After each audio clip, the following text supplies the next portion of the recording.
नमस्कार दोस्तों, आज हम संविधान से संबंधित प्रमुख कथन लेकर आए हैं जो अनेक प्रतियोगी परीक्षाओं जैसे MPPSC, UPPSC, MP-TET, UP-TET और अन्य एक दिवसीय एग्जाम अर्थात परीक्षाओं के लिए उपयोगी होगी।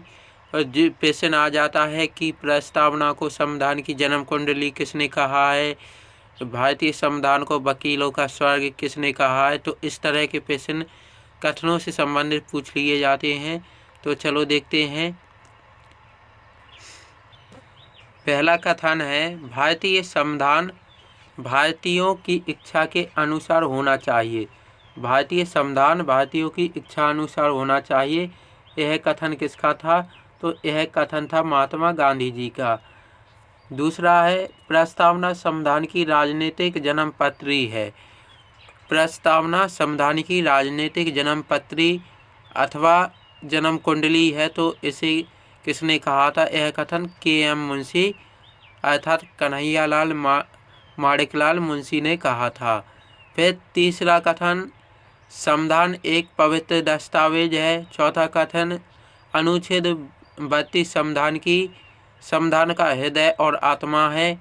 और पांचवा कथन, CAG भारतीय संविधान के तहत महत्वपूर्ण अधिकारी है। और छठवां कथन, संविधान को संघात्मक के तंग ढांचे में नहीं ढाला गया है। तो कथन 3, 4, 5, 6 यह कथन संविधान निर्माता डॉक्टर BR अम्बेडकर जी ने कहे हैं, जो संविधान के जनक थे। आगे देखते हैं। सातवां कथन है, संविधान के अनुच्छेद 356 को एक मृत पत्र डेड लेटर के रूप में रहना चाहिए।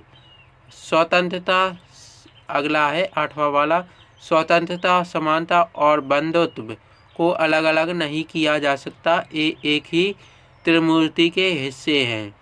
9वां कथन है, राज्यों के पास अपनी कोई स्वतंत्र शक्ति नहीं है, वे केंद्र के प्रशासनिक अंग मात्र हैं। 10वां कथन है, यदि मुझे इस संविधान का दुरुपयोग होते देखा तो मैं इसे जलाने वाला पहला व्यक्ति होऊंगा। 11वां कथन है, संविधान केवल वकीलों का दस्तावेज नहीं है, बल्कि यह जीवन जीने का एक माध्यम है। तो यह कथन किसके थे? डॉक्टर भीमराव अंबेडकर जी के। आगे देखते हैं। 12वां वाला कथन है, प्रस्तावना संविधान का परिचय पत्र है। यह किसने कहा था? तो यह N.A. पालकीवाला जी का कथन था। N.A. पालकीवाला। 13वां कथन है, प्रस्तावना संविधान का सबसे सम्मानित भाग है। यह संविधान की आत्मा और आभूषण है। यह किसने कहा था? पंडित ठाकुरदास भार्गव ने। 14वां कथन है, संविधान एक शरीर है, तो प्रस्तावना उसकी आत्मा। प्रस्तावना एक आधारशिला है, तो संविधान उस पर खड़ी अट्टालिका एक इमारत को भी बोला जाता है। तो यह किसने कहा था? तो यह कथन कहा था सुभाष कश्यप जी ने। 15वां कथन है, भारतीय संविधान एक अर्ध संघात्मक संविधान है। यह KC बिहियर ने कहा था। 16वां कथन है, भारतीय संघवाद एक सहकारी संघवाद है। इसे ग्रैनवेल ऑस्टिन ने कहा था। फिर इसके बाद 17वां कथन है, भारतीय संघ सौदेबाजी वाला संघवाद है। यह कथन मॉरिस जोन्स का था।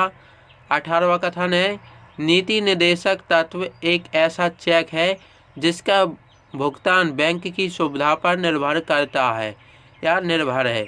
यह कथन था KT साय का। 19वां कथन है, नीति निर्देशक तत्व और मौलिक अधिकार संविधान की अंतरात्मा है। यह कथन ग्रैनवेल ऑस्टिन का था। 20वां कथन है, संविधान सभा कांग्रेस थी और कांग्रेस भारत। यह भी कथन ग्रैनवेल ऑस्टिन का था। 21वां कथन है, संविधान सभा वास्तव में एक दलीय देश का एक दलीय निकाय थी। ये भी कथन ग्रैनवेल ऑस्टिन का था। प्रधानमंत्री समारोह में प्रथम होता है। यह कथन लॉर्ड मार्ले का था। 23वां कथन है राज्य का राज्यपाल सोने के पिंजरे में निवास करने वाली चिड़िया के समान है। यह कथन सरोजिनी नायडू जी का था। 24वां कथन है भारतीय संविधान एक उधार का थैला है। यह आलोचकों का कथन था, जिनमें नाम आता है आइवर जेनिंग्स का। आइवर जेनिंग्स एक विद्वान थे जो आलोचक भी कहे जाते हैं, तो उन्होंने भारतीय संविधान को उधार का थैला कहा था।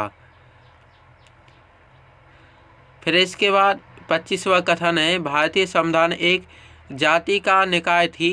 यह कथन लॉर्ड विस्काउंट का था। 26वां कथन है भारतीय संविधान दुनिया का सबसे बड़ा और विस्तृत संविधान है। यह कथन भी आइवर जेनिंग्स का था। फिर 27वां कथन भारतीय संविधान वकीलों का स्वर्ग है। भारतीय संविधान वकीलों का स्वर्ग है। यह कथन आइवर जेनिंग्स जी ने कहा था। 28वां कथन है चुनाव आयोग लोकतंत्र की वह प्रहरी है जो यह सुनिश्चित करता है कि जनता की आवाज़ बिना किसी डर के सुनी जाए। यह कथन PN भगवती जी का था, जो PIL के जनक अर्थात जनहित याचिका के जनक माने जाते हैं। 29वां कथन मुख्यमंत्री राज्य के शासन का वास्तविक प्रधान होता है, जबकि राज्यपाल केवल संवैधानिक। यह कथन के संथानम जी का था। 30वां कथन है राज्यपाल का मुख्य कार्य केंद्र और राज्य के बीच एक कड़ी के रूप में कार्य करना है। यह कथन प्रशासनिक सुधार आयोग का था। अब हम आगे देखते हैं और कथन 31वां कथन था यदि भारत के गांवों का पतन होता है तो भारत का भी पतन हो जाएगा। यह कथन महात्मा गांधी जी का था। 32वां कथन है पंचायती राज संस्था लोकतंत्र की पाठशाला है। यह कथन पंडित जवाहरलाल नेहरू जी का था। 33वां कथन है स्थानीय स्वशासन के बिना कोई भी राष्ट्र वास्तव में लोकतांत्रिक नहीं हो सकता। यह LM सिंघवी का था। 34वां कथन है मौलिक अधिकार हमारे लोगों के साथ की गई एक प्रतिज्ञा है और सभ्य विश्व के साथ किया गया एक समझौता है। यह कथन सर्वपल्ली राधाकृष्णन जी का था। 35वां कथन है कानून का शासन रूल ऑफ लॉ संविधान का मूलभूत ढांचा है। यह कथन सर्वोच्च न्यायालय केशवानंद भारती केस में कहा था। 36वां कथन है न्यायपालिका की स्वतंत्रता लोकतंत्र की रक्षा के लिए अनिवार्य है। यह कथन JS वर्मा का था। 37वां कथन है भारतीय संविधान वकीलों का स्वर्ग है। यह पहले भी हो चुका है, आइवर जेनिंग्स जी ने कहा था। 38वां कथन है भारतीय संविधान ना तो पूरी तरह से कठोर है और ना ही पूरी तरह से लचीला, बल्कि यह दोनों का अनूठा मिश्रण है। यह KC VER ने कहा था। 39वां कथन है शक्ति भ्रष्ट करती है और पूर्ण शक्ति पूर्णता भ्रष्ट कर देती है। यह लॉर्ड एक्टन का कथन था। 40वां कथन है ब्रिटिश संसद की कार्य प्रणाली बांझ और वेश्या की तरह है। यह कथन महात्मा गांधी की हिंद स्वराज पुस्तक में कहा था। 41वां कथन है मंत्रिमंडल वह सूर्य है जिसके चारों ओर राज्य के अन्य ग्रह घूमते हैं। यह कथन सर जॉन मैरियट जी का था। 42वां कथन है संसदीय शासन प्रणाली में प्रधानमंत्री तारों के बीच चंद्रमा के समान है। यह कथन सर विलियम बर्नोन हारकोर्ट ने कहा था। 43वां कथन है न्याय में देरी न्याय की अवहेलना है। यह कथन विलियम ग्लैडस्टोन ने कहा था। 44वां कथन है अधिकारों के बिना मनुष्य का जीवन एक पशु के समान है। थॉमस हॉब्स का यह कथन था। 45वां कथन है जहां कानून नहीं वहां स्वतंत्रता नहीं। जॉन लॉक का कथन है। 46वां कथन है यह संविधान एक ऐसा विवाह था जिसकी दुल्हन ही गायब थी। यह कथन विंस्टन चर्चिल का था। 47वां कथन है, संविधान सभा हिंदुओं का एक निकाय थी। हिंदुओं का एक निकाय किसने कहा था? संविधान सभा को लॉर्ड विस्काउंट साइमन ने कहा था। 48वां कथन है, भारतीय संघवाद अपेक्षाकृत कमजोर संघवाद है। यह पॉल एप्पलबी ने कहा था। 49वां कथन है, कैबिनेट वह कड़ी है जो कार्यपालिका और विधायिका को आपस में जोड़ती है। यह वाल्टर बेजहॉट ने कहा था। 50वां कथन है, स्वतंत्रता का अर्थ है अपने आप पर शासन करना। यह कथन रूसो का था। 51वां कथन है, कर्तव्यों के बिना अधिकार वैसे ही है जैसे बिना छाया के धूप। यह कथन अर्नेस्ट बार्कर ने कहा था।